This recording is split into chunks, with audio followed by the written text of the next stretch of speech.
నమస్కారం. V7 city news కి స్వాగతం. ముందుగా ముఖ్యాంశాలు. రానున్న వేసవిని దృష్టిలో ఉంచుకొని తాగునీటి సరఫరాకు అంతరాయం కలగకుండా ప్రత్యేక చర్యలు చేపట్టాలన్న జిల్లా జాయింట్ కలెక్టర్. తిరుమల శ్రీవారి ఆలయంలో ఏప్రిల్ 9న క్రోధినామ సంవత్సర ఉగాది వేడుకలు. ఆ రోజున ఆర్జిత సేవలను రద్దు చేసిన టీటీడీ అధికారులు. తిరుపతి నగరంలో వైసీపీ ప్రచారం జోరందుకుంది. మళ్లీ జగన్మోహన్ రెడ్డి ముఖ్యమంత్రి అయితే అభివృద్ధి సంక్షేమ పథకాలు రెట్టింపు అవుతాయన్న భూమన. ఏర్పాటు తహసీల్దార్ నివాసంలో ఏసీబీ అధికారులు సోదాలు. ఫిర్యాదులు అందడంతో విజయవాడ ప్రధాన కార్యాలయం నుంచి వచ్చిన ఏసీబీ అధికారులు. తిరుమల శ్రీవారి సేవలో పలువురు ప్రముఖులు. రానున్న ఎన్నికలలో మళ్లీ ముఖ్యమంత్రిగా జగన్మోహన్ రెడ్డి రావాలన్న బియ్యపు మధుసూదన్ రెడ్డి. ఇక వార్తల్లోని వివరాలు. తిరుపతి నగరంలో వైసీపీ ప్రచారం జోరందుకుంది. వైఎస్ఆర్సీపీ శ్రేణులు జెండాలు భుజానికెత్తుకుని పెద్ద ఎత్తున తరలి వెంటరాగా భూమన కరుణాకర్ రెడ్డి ఇంటింటికి వెళ్లి కరపత్రాలను అందజేస్తూ ఫ్యాన్ గుర్తుకే ఓట్లు వేయాలని అభ్యర్థించారు. తిరుపతి నగరంలోని 34, 44 డివిజన్లలో వైసీపీ అభ్యర్థిని స్థానిక ప్రజలు ఆశీర్వదించాలని ప్రచారం నిర్వహించారు. జగనన్నను మరోసారి ముఖ్యమంత్రిని చేసుకుంటే అభివృద్ధి సంక్షేమ పథకాలు రెట్టింపు స్థాయిలో అమలు చేస్తారని తెలిపారు.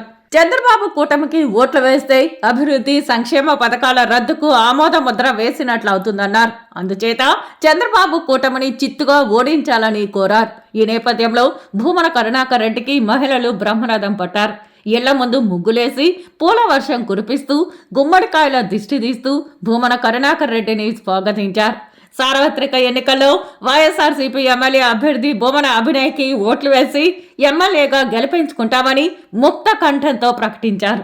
ప్రపంచంలోనే ఏ తాత్వికవేత్త ఆలోచించనంత గొప్పగా పేదవాడి క్షేమాన్ని గురించి ఆలోచించి తప్పించి 3.5 లక్షల కోట్ల రూపాయల ధనాన్ని పేద ప్రజల జీవితాల వెలుగుకు అందించినటువంటి ఆ దార్శనికుడే మళ్ళీ మాకు కావాలనని పేదలంతా కూడా ఒకవైపున నిలబడి జగన్మోహన్ రెడ్డి గారికి ఓట్లు వేయాలని వాళ్ళు కృతనిశ్చయంతో ఉన్నారు.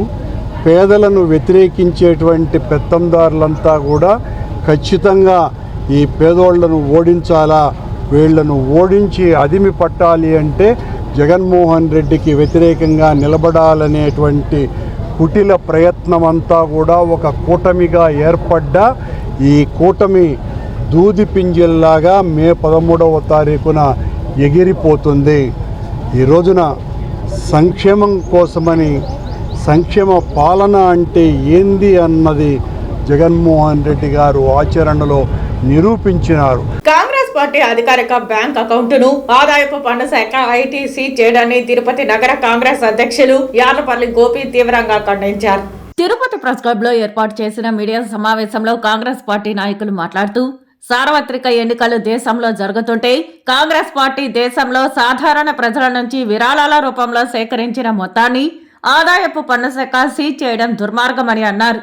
కొద్ది రోజుల క్రితం కాంగ్రెస్ పార్టీ ఖాతా నుండి బలవంతంగా 135 కోట్ల రూపాయలు ఆదాయపు పన్ను శాఖ తీసుకోవడం జరిగిందని, ఇప్పుడు 1823 కోట్ల రూపాయలు చెల్లించాలని నోటీసులు పంపుతున్నదని, ముఖ్యంగా విపక్ష పార్టీలైనటువంటి అఖిల భారత కాంగ్రెస్ పార్టీ, భారత కమ్యూనిస్టు పార్టీ దేశంలో తమ ఉనికిని అణిచివేయాలని బీజేపీ ప్రభుత్వం చూస్తున్నదని మండిపడ్డారు.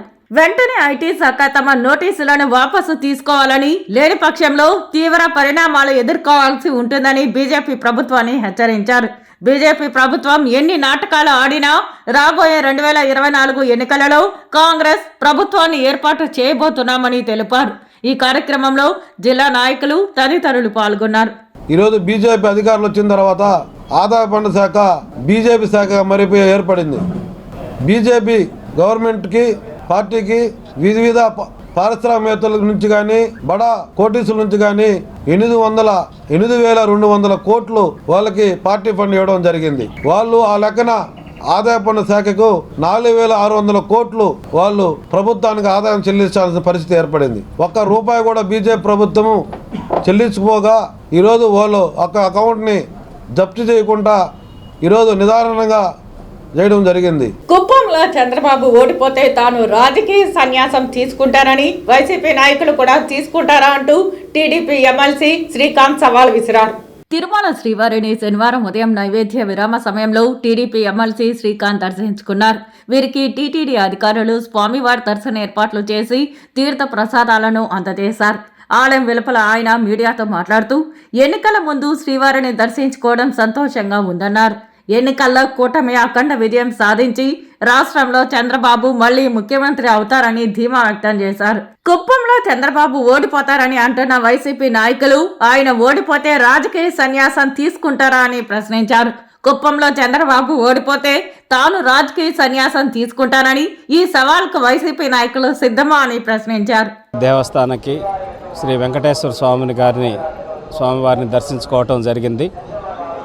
మా సోదర సమానులు ప్రకాశం జిల్లా తెలుగుదేశం పార్టీ అధ్యక్షులు నూకసాని బాలాజీ గారు, వారి కుటుంబ సభ్యులు మేము కలిసి స్వామివారిని దర్శించుకున్నాం.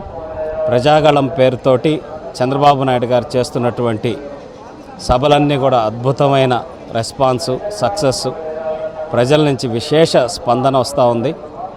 అదే మొత్తం రాష్ట్రం మొత్తం కూడా అదే విధంగా ముందుకు వెళ్తూ ఆయన ఎన్డీఏ కూటమి అఖండ విజయం సాధించి ఈ రాష్ట్రానికి ముఖ్యమంత్రి అయ్యి మళ్ళీ ఈ రాష్ట్రాన్ని గాడిలో పెట్టాల్సిన బాధ్యత ఆయన మీద ఉంది. కాబట్టి ఆయనకి వెంకటేశ్వర స్వామి వారి సంపూర్ణ ఆశీస్సులు ఉండాలని చెప్పి కోరుకోవటం జరిగింది. నేను కుప్పం సంగతి ఆల్రెడీ చెప్పాను. నేను ఆ రోజు ఇక్కడ టెంపుల్ కాబట్టి మనం ఎక్కువ మాట్లాడకూడదు.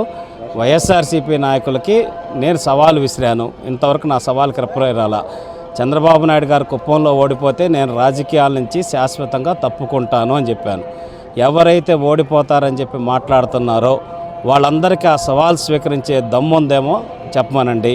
తిరుమల శ్రీవారి ఆలయంలో ఏప్రిల్ 9వ తేదీన శ్రీ క్రోధినామ సంవత్సర ఉగాది ఆస్థానం శాస్త్రోక్తంగా జరగనుంది. ఉగాది పర్వదినాన్ని పురస్కరించుకొని ముందుగా ఉదయం 3 గంటలకు సుప్రభాతం నిర్వహించి అనంతరం శుద్ధి నిర్వహిస్తారు.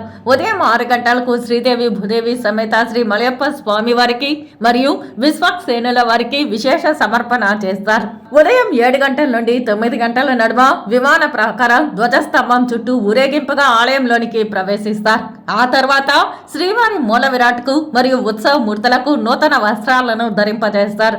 అనంతరం పంచాంగ శ్రవణం నిర్వహిస్తారు.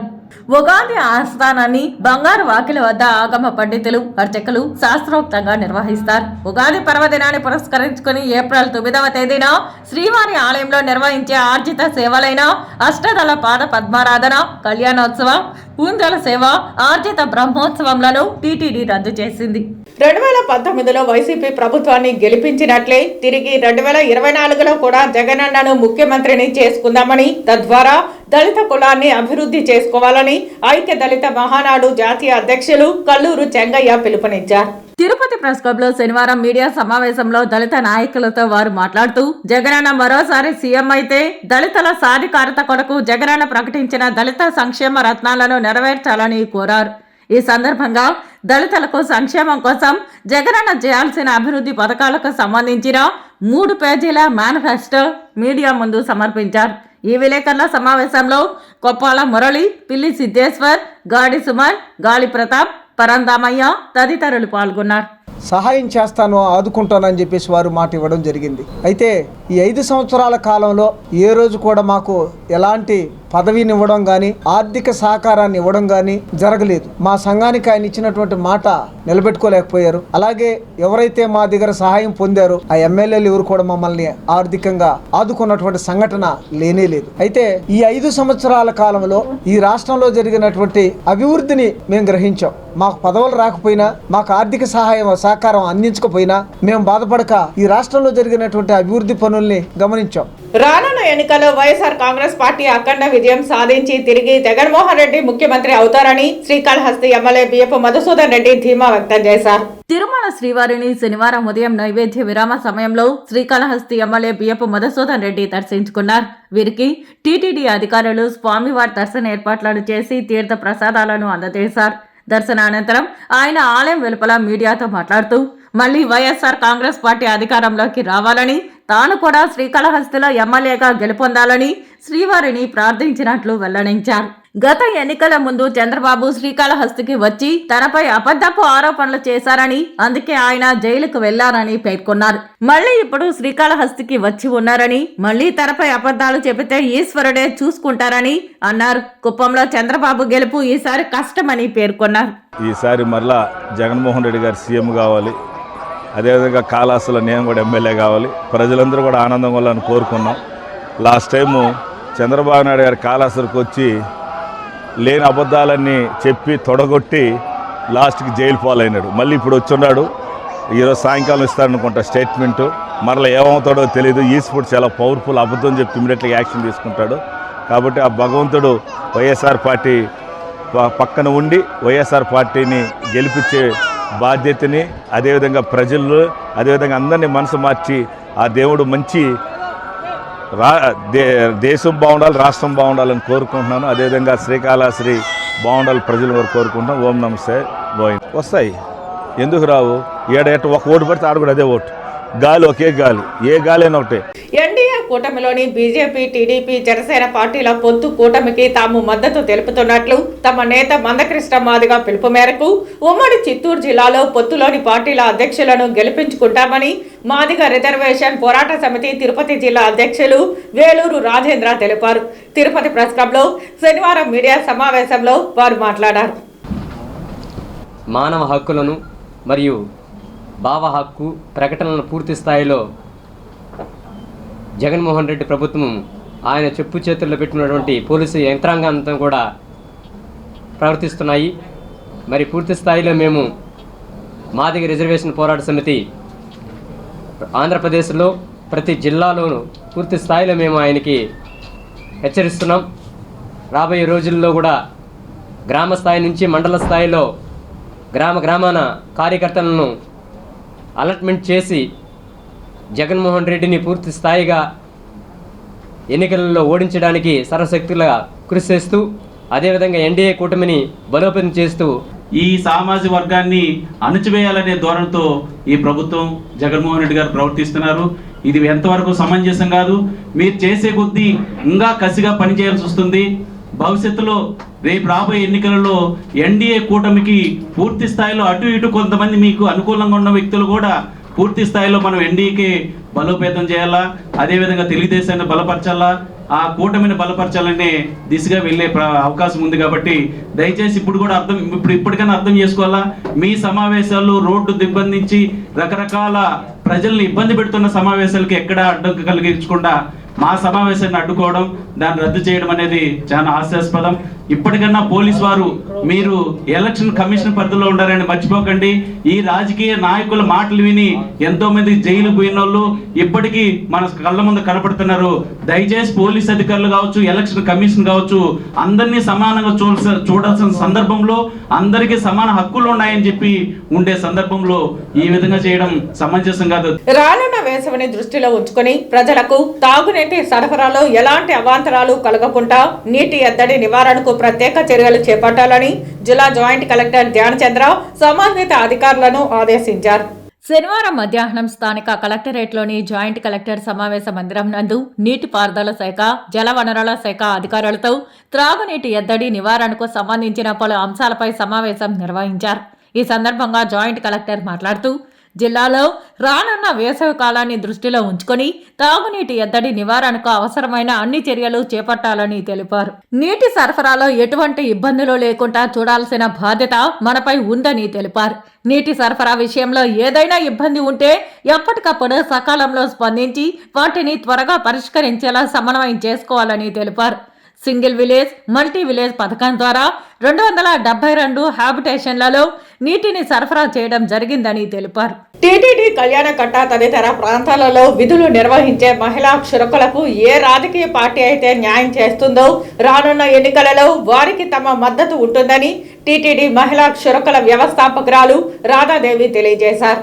తిరుపతి ప్రెస్ క్లబ్లో శనివారం మీడియా సమావేశంలో ఆమె మాట్లాడుతూ టీటీడీ పాలక మండలి అధ్యక్షులుగా ఉన్న భూమన కరుణాకర్ రెడ్డి తిరుమల కళ్యాణ కట్టలో తొలగించిన 9 మందిని విధుల్లోకి తీసుకుంటామని మాట ఇచ్చి మాట తప్పడంలో ఆంతర్యం ఏమిటని ప్రశ్నించారు. పాలక మండలి సమావేశాలలో తీర్మానించిన వాటిని వెంటనే అమలు చేయాలని కోరారు. తమ సమస్యలను ఏ రాజకీయ పార్టీ అయితే పరిష్కరిస్తుందో వారికి 2024 ఎన్నికలలో సహకరిస్తామని అన్నారు. వైసీపీ యువజన విభాగం తిరుపతి జిల్లా ప్రధాన కార్యదర్శిగా మల్లం రవికుమార్ రెడ్డి నియమితులయ్యారు. వైఎస్ఆర్ కాంగ్రెస్ పార్టీ తిరుపతి జిల్లా యువజన విభాగం ప్రధాన కార్యదర్శిగా మల్లం రవికుమార్ రెడ్డి నియమితులయ్యారు. యువజన విభాగం జిల్లా అధ్యక్షులు అజయ్ కుమార్ నియామక పత్రాన్ని అందజేశారు. ఈ సందర్భంగా మల్లం రవికుమార్ రెడ్డి మాట్లాడుతూ తనపై నమ్మకంతో వైసీపీ యువజన విభాగం జిల్లా ప్రధాన కార్యదర్శిగా అవకాశం కల్పించిన ఎమ్మెల్యే భూమన కరుణాకర్ రెడ్డికి, ఎమ్మెల్యే అభ్యర్థి భూమన అభినయ్ రెడ్డికి కృతజ్ఞతలు తెలియజేశారు. రానున్న ఎన్నికల్లో జిల్లాలోని అన్ని స్థానాలలో వైఎస్ఆర్ కాంగ్రెస్ పార్టీ అభ్యర్థుల గెలుపు కోసం శ్రమిస్తానని పేర్కొన్నారు. జగన్మోహన్ రెడ్డి యువతకు చేసిన మేలును వివరించి యువత మొత్తం వైసీపీకి అండగా ఉంటూ మద్దతిచ్చే విధంగా కృషి చేస్తామన్నారు. ఏర్పాటు తహసీల్దార్ శివప్రసాద్ నివాసంతో పాటు 6 ప్రాంతాలలో ఒకేసారి ఏసీబీ అధికారులు సోదాలు నిర్వహించారు. గతంలో తిరుపతి రూరల్ కార్యాలయంలో డిప్యూటీ తహసీల్దార్ గా శివప్రసాద్ విధులు నిర్వహించారు. తర్వాత ఇన్ఛార్జ్ తహసీల్దార్ గా బదిలీపై వెళ్లి స్థానిక ఎమ్మెల్యే అండదండలతో తహసీల్దార్ గా పోస్టింగ్ తెచ్చుకున్నాడు అన్న విమర్శలు ఉన్నాయి. తహసీల్దార్ పై పలు ఫిర్యాదులు రావడంతో రాష్ట్ర కార్యాలయం నుంచి ప్రత్యేక బృందం దాడులు చేస్తున్నట్లు తెలుస్తోంది. నివాసంతో పాటు బంధువుల ఇళ్ల వద్ద కూడా సోదాలు నిర్వహిస్తున్నారు. ఎన్నికల కోడ్ నేపథ్యంలో ఎన్నికల అధికారులు పలమనేరులో భారీ మొత్తంలో నగదును స్వాధీనం చేసుకున్నారు. శుక్రవారం రాత్రి జిలానీ సర్కిల్ సమీపంలోని ఓ ఇంట్లో అక్రమంగా నగదు ఉందన్న సమాచారంతో ఎన్నికల అధికారులు పోలీసులు కలిసి దాడులు చేసి సోదాలు నిర్వహించారు. ఈ సందర్భంగా ఆ ఇంట్లో 16 లక్షల రూపాయల నగదును స్వాధీనం చేసుకున్నారు. ఆ డబ్బును ఐటీ అధికారులకు అప్పగించినట్లు అధికారులు తెలిపారు. సుమారు 9:30 గంటల ప్రాంతంలో పోలీస్ స్టేషన్ వారు, సిఐ వారు, డిఎస్పీ వారి ఆదేశాల మేరకు పక్కా ఇన్ఫర్మేషన్తో ఇక్కడ జిలానీ సర్కిల్ దగ్గర ఆ ప్రకృతి అపార్ట్మెంట్ ఆపోజిట్లో 16 లక్షలు క్యాష్ ఉందని ఇంటిమేషన్తో పోలీసు వారు డిఎస్పీ వారి సర్చ్ వారెంట్తో వచ్చి ఇక్కడ సర్చ్ చేయడం జరిగింది. ఆ సర్చ్ వారెంట్లో 16 లక్షల రూపాయలు ఒక బాక్స్లో దొరికినది, దాన్ని తీసుకొని సీజ్ చేయడం అయింది. డిఎస్పీ గారి సర్చ్ ప్రొసీడింగ్స్ మేరకు ఇన్స్పెక్టర్ గారి ఆధ్వర్యంలో నేను మరియు మా టీము అలాగే ఎఫ్ఎస్టీ టీం వాళ్ళు ఇక్కడికి వచ్చేసి పక్క ఇన్ఫర్మేషన్తో హౌస్ సర్చ్ చేయడం జరిగింది. అందులో 16 lakhs అమౌంట్, అన్అకౌంటెడ్ అమౌంట్ దొరకడం జరిగింది. దాన్ని టీం వాళ్ళు సీజ్ చేశారు. ఫర్దర్గా వాళ్ళు ప్రొసీడ్ అవుతారు దాని ప్రకారం. ఇప్పుడు కొన్ని ఎక్స్ప్రెస్ అప్డేట్ వార్తలు. తిరుమల శ్రీవారిని దర్శించుకుని బెంగళూరుకు చెందిన కుటుంబ సభ్యులు తిరుగు ప్రయాణంలో 7వ మైలు వద్ద కారు అదుపు తప్పి రోడ్డు పక్కన ఉన్న చెట్టును ఢీకొనింది. కారులో ప్రయాణిస్తున్న వారికి తీవ్ర గాయాలయ్యాయి. సమాచారం అందుకున్న టీటీడీ వైద్యాధికారులు, పోలీసులు క్షతగాత్రులను తిరుమల అశ్విని హాస్పిటల్కు తరలించి వైద్య చికిత్సలు అందిస్తున్నారు. ప్రమాదంలో మహిళ మృతి చెందినట్లు తెలుస్తోంది. ప్రమాదానికి గల కారణాలు పోలీసుల విచారణలో తెలియాల్సి ఉంది. వార్తలు ముగించే ముందు ముఖ్యాంశాలు మరోసారి. రానున్న వేసవిని దృష్టిలో ఉంచుకొని తాగునీటి సరఫరాకు అంతరాయం కలగకుండా ప్రత్యేక చర్యలు చేపట్టాలన్న జిల్లా జాయింట్ కలెక్టర్. తిరుమల శ్రీవారి ఆలయంలో ఏప్రిల్ 9న క్రోధినామ సంవత్సర ఉగాది వేడుకలు. ఆ రోజున ఆర్జిత సేవలను రద్దు చేసిన టీటీడీ అధికారులు. తిరుపతి నగరంలో వైసీపీ ప్రచారం జోరందుకుంది. మళ్లీ జగన్మోహన్ రెడ్డి ముఖ్యమంత్రి అయితే అభివృద్ధి, సంక్షేమ పథకాలు రెట్టింపు అవుతాయన్న భూమన. ఏర్పాటు తహసీల్దార్ నివాసంలో ఏసీబీ అధికారులు సోదాలు. ఫిర్యాదులు అందడంతో విజయవాడ ప్రధాన కార్యాలయం నుంచి వచ్చిన ఏసీబీ అధికారులు. తిరుమల శ్రీవారి సేవలో పలువురు ప్రముఖులు. రానున్న ఎన్నికలలో మళ్లీ ముఖ్యమంత్రిగా జగన్మోహన్ రెడ్డి రావాలన్న బియ్యపు మధుసూదన్ రెడ్డి. ఈ వార్తలు ఇంతటితో సమాప్తం. నమస్కారం.